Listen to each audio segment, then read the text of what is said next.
Здравствуйте, в государстве Алания 18 часов и в прямом эфире информационный выпуск сегодня. С вами Ирина Кусраева и вот главные темы дня.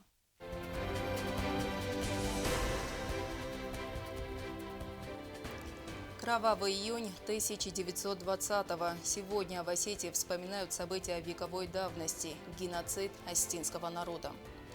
По следам жалоб потребителей Югосетпотребнадзор проводит внеплановые проверки торговых объектов. По всем международным правилам впервые в Южной Осетии прошел турнир по пауэрлифтингу.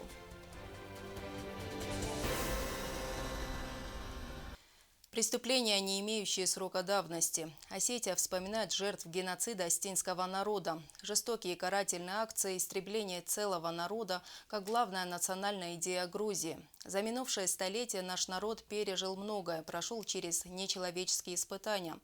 Жестокость, граничащая с безумием, и как итог тысячи искалеченных судеб осетин. Сегодня, 20 июня, в республике отмечают День памяти жертв геноцида народа Южной Осетии со стороны Грузии. Именно в этот день были расстреляны 13 борцов национально-освободительного движения осетин. О трагических событиях 20 июня 1920 года в материале Оксаны Джоевой.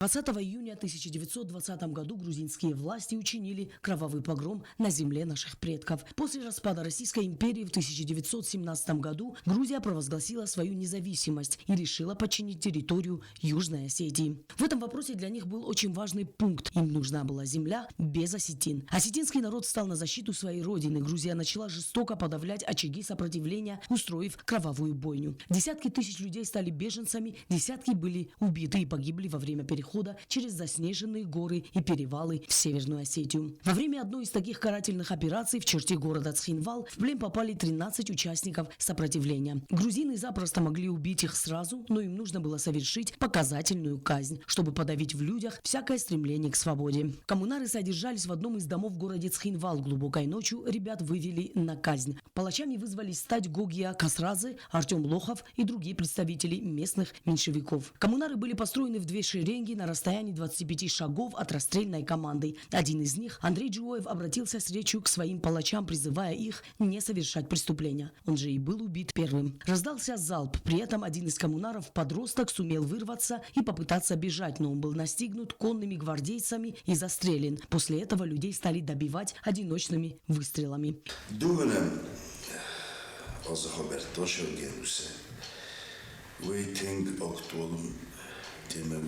ایران آدم گناسید ما خومه اپن جوخجورم اما دومم چیه سرستا هودو نیدر و مصفارشیلی هوشه فاشیستم هودو نیدر شمه هوشه گناسید نماد گندرشه و اما ایران آدم شزیان تا خواستوی آدم کدر فستم فست گندرشه وی История национально-освободительного движения Южной Осетии имеет много трагических дат. До полномасштабного вторжения в нашу республику в 2008 году Грузия пролила много осетинской крови, устроила геноцид нашему народу. Мы никогда не должны забывать такие даты. Расстрел 13 коммунаров, Ирецкую трагедию, Зарскую трагедию, Цинагарскую трагедию. Должны помнить имена всех погибших, передавать их героические поступки из поколения в поколение. Оксана Джоева, Зарема Арсоева, ГТРК ИР, информационный выпуск сегодня. Сегодня к памятнику 13 коммунарам были возложены цветы. У нас нет права забывать героев, отдавших свою жизнь за свободу остинского народа. Мы должны помнить и рассказывать об их подвигах из поколения в поколение, отметил в своем выступлении президент Алан Гаглоев.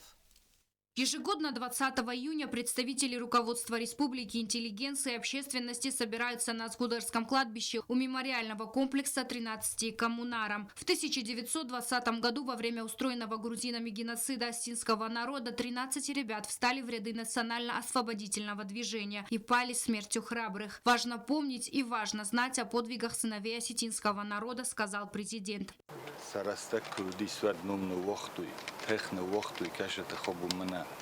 افزون فسیبت نمخص سنومی قارودت دنج باردر نی شمی سفیر اختن نداشت در مختر قومک هست در تندفتم شمی شقای تارجینت در آفدستوی نرازمه نخیستر فلتر تهوی روخ مکو Президент также дал поручение соответствующим ведомствам благоустроить территорию мемориала.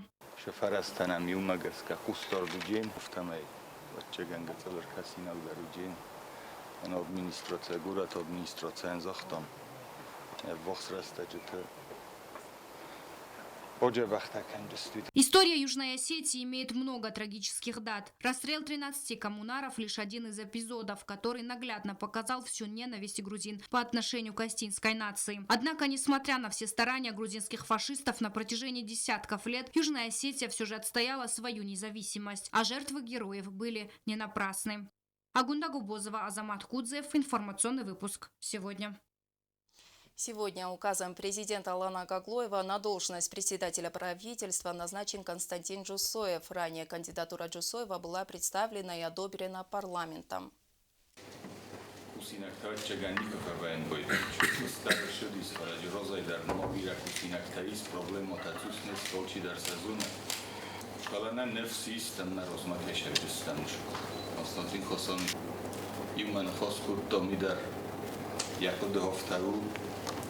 Костырдан сдахту, якода результатырдан сдахту, манумаш бонтас охамов, Константин Джусоев, в свою очередь, поблагодарил президента за оказанное доверие и отметил, что он нацелен на плодотворную работу во благо развития государства Алания. Я настроен очень серьезно на работу.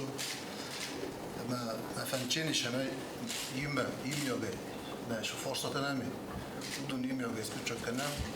Kutlariter Respublikan Kızdevijinovta.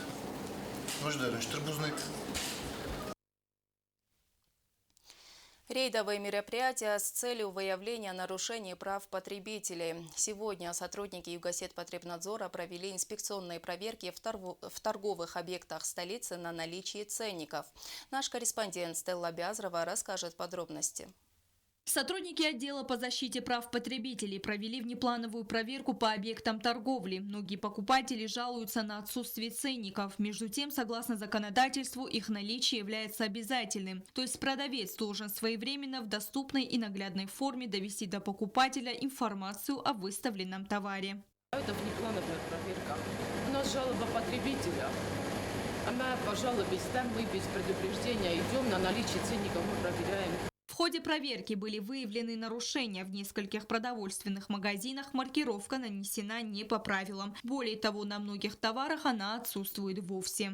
Некоторых цен нет. Вот это я сейчас вам объясню. Потому что мы часто получаем продукцию, и цены страшно меняются туда-сюда. Нет, вот такая одна из причин. И другая причина, что у меня нет сотрудника. И они полностью не успевают, допустим... Но это не оправдание, не оправдание. У вас на кого-то должны быть возложены обязанности за тем, чтобы следили за наличием ценников в таком большом торговом зале. Я понимаю. Такая же ситуация в отделах готовой кухни. На некоторых реализуемых товарах цена не соответствует весу. Сотрудники по защите прав потребителей составили протоколы, согласно которым предприниматели будут оштрафованы. По всем, нарушениям, которые будут выявлены, будут составлены, естественно, протоколы, и предприниматели понесут административные наказания согласно Кодексу об административных нарушениях. По словам Бежановой, новые изменения в законе о защите прав потребителей предусматривают плановые проверки только раз в 3 года. Однако, если от покупателей поступает жалоба, то сотрудники Югосетпотребнадзора незамедлительно проводят дополнительные рейды. Потребители жалуются на наличие просроченных товаров, на отсутствие ценников. Очень много бывает претензий со стороны потребителей. И мне бы хотелось, чтобы потребители знали, что если у нас не будет жалоб от потребителей, то мы не имеем права, как надзорный орган, мы не имеем права инициировать проверку без жалобы потребителя. И вот, как я объяснила, так плановые проверки у нас проводятся в 3 года 1 раз. А по жалобам они проводятся по каждой жалобе конкретно. Проверки по торговым объектам продолжатся. Стелла Бязарова, Арсен Гаси, Вера Цхавребова. Информационный выпуск сегодня. Большие гастроли продолжаются. В рамках проекта артисты Югостинского госдрамтеатра выступили и на сцене Тамбовского театра. Зрителю был представлен спектакль «Самоубийца» по пьесе Николая Эртмана. Блестящая игра никого не оставила равнодушным. Выступление имело большой успех. Сюжет Розы Тедеевой. В рамках 4-го международного фестиваля русских зарубежных театров труппа Югостинского государственного драматического театра представила спектакль «Самоубийца» по пьесе Николая Эртмана на сцене Тамбовского театра. Над постановкой работал российский режиссер Алексей Размахов. Прости, Семен. Да. И ты меня прости.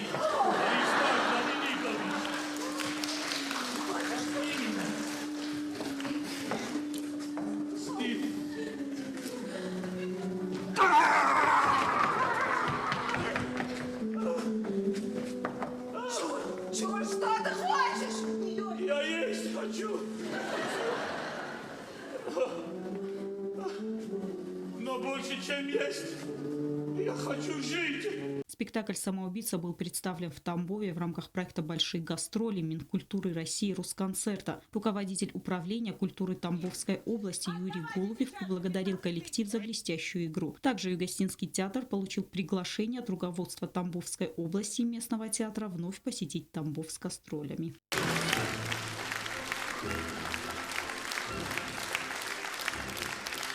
Дорогие друзья, я не скрою, что мы с нетерпением ждали вашего приезда и выступления сегодня здесь перед нашими тамбовскими зрителями, потому что еще свежи в памяти ваш спектакль, который был здесь, на этой сцене. Правда, он был тогда на осетинском языке, но вы тогда уже потрясли наши сердца. Спасибо вам за это огромное. Ну а то, что вы сделали сегодня для нас, показали премьеру, показали первый спектакль на русском языке. Это вообще, конечно, огромнейший для нас, для всех подарок. Спасибо вам за это искренне.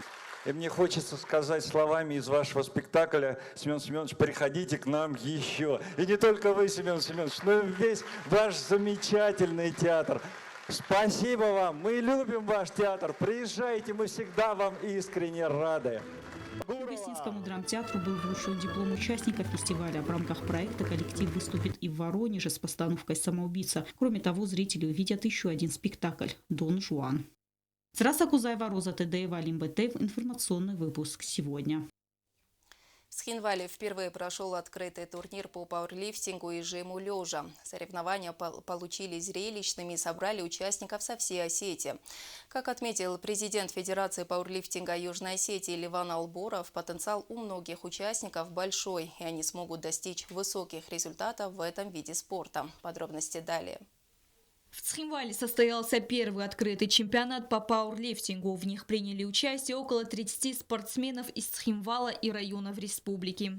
В этом году решили добавить пауэрлифтинг ввиду того, что это более, скажем так, полноценный вариант попробовать свои силы. То есть не только в отдельном движении, а там по всем, скажем так, категориям.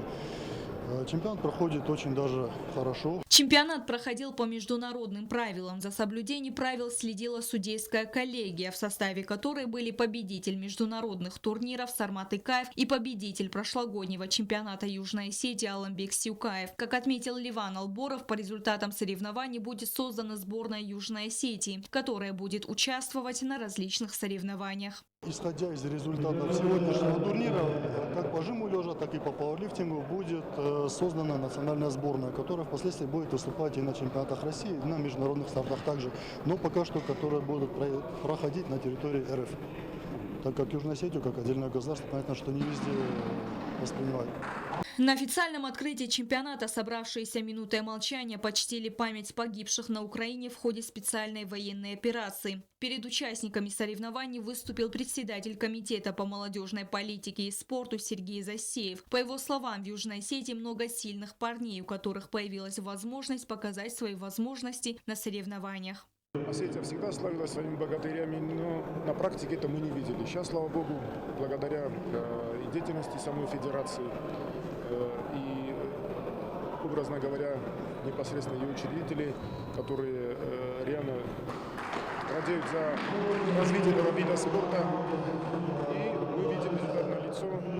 важно, чтобы в этом году мы увидели потенциал, чтобы на следующий год больше заявок было на участие и, возможно, в перспективе самое главное провести уже международный турнир.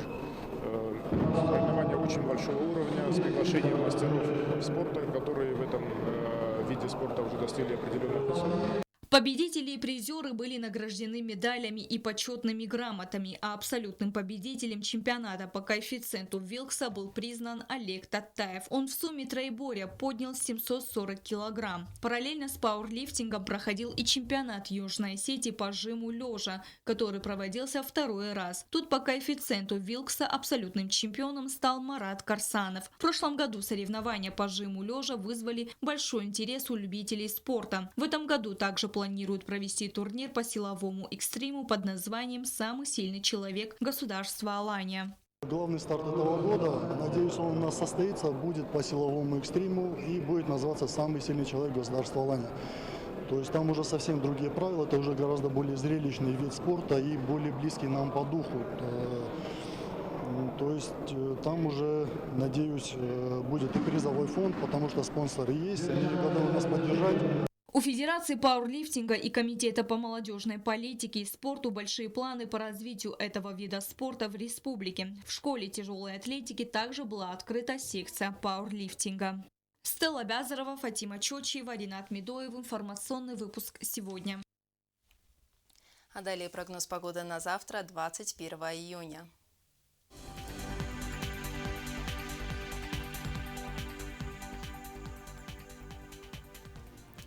В Знаурском районе будет ясная погода, днем плюс 27, ночью плюс 16.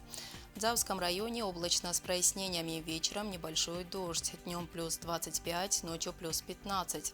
В городе Квайса также облачно с прояснениями, вечером небольшой дождь, днем плюс 21, ночью плюс 13. В Ленигорском районе ясно, днем плюс 28, ночью плюс 15. В столице республики в Цхинвале также ясная погода, днем плюс 27, ночью 16 градусов тепла. Я благодарю вас за внимание. До свидания.